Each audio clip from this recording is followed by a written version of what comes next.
မင်္ဂလာပါရှင်ဘာသားငါမှမလိုပဲနဲ့ပဲစိမ့်မုတ်လေးရှိုံနဲ့ဟင်းလေးချက်ပြီးတော့အရသာရှယ်ကောင်းတဲ့အညာမုံရင်ငါတုတ်စစ်စစ်ထွေးထွေးလေးတုတ်စားလို့ရတဲ့နည်းလေးကို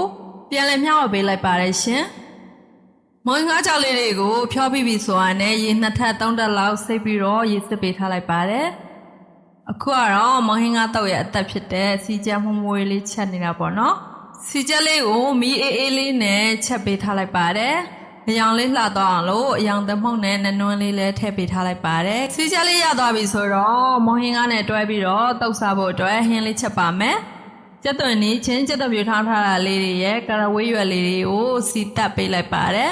။စီတက်ပြီးပြီဆိုတာနဲ့ရေလေးဆွတ်ပြီးတော့အုပ်ပေးထားလိုက်ပါတယ်။အရသာအတွက်စားအချုံမုံခနောင်းမုံနဲ့ငပြာရီတို့ထည့်ပေးထားလိုက်ပါတယ်။ရေကတော့ဟင်း2ခွက်စာလောက်ပဲပေါ့နော်။ခံမှန်းပြီးတော့ထည့်ပေးထားတာဖြစ်ပါတယ်။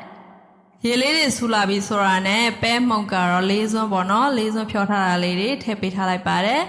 ဟင်းရဲ့အပြည့်အကျဲကိုတော့ရေကိုအများကြီးစကြရတဲ့ထည့်တဲမထားပဲနဲ့နောက်ဆုံးပိတ်မှာလိုရင်လိုတယ်လို့ရေနွေးပူပူလေးဆွတ်ပြီးတော့ပြင်ပေးလို့ရပါတယ်ရှင်စီချက်နဲ့ဟင်းလေးအသင့်ဖြစ်ပြီဆိုတော့မုံဟင်းကားလေးတောက်စားလို့ရပါပြီရှင်မိသားစုများတဲ့အိမ်တွေဆိုရင်တော့အခုလိုညာမုံဟင်းကားတောက်လေးကိုအိမ်မှာပိုင်ပိုင်နိုင်နိုင်တောက်စားလိုက်ရင်တော့အရန်ကိုအရသာရှိပြီးတော့အဝါလဲစားလို့ရတယ်ပေါ့နော်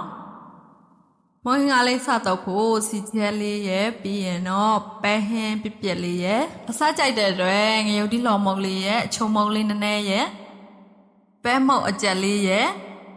ကြော်ထားပြီးသားဖြစ်တဲ့မုံဘတ်6ကြော်လေးတွေရဲ့ငပြားလေးရဲ့ဒါဆိုရင်တော့အရသာရှိတဲ့မုံဟင်းကားတုပ်လေးရပါပြီရှင်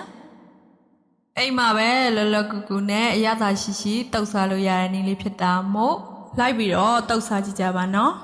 ဗီဒီယိုလေးကိုဆုံးတဲ့အထိကြည့်ရှုပေးတဲ့တူတယောက်ချင်းစီတိုင်းကိုအထူးပဲကျေးဇူးတင်ပါတယ်ရှင်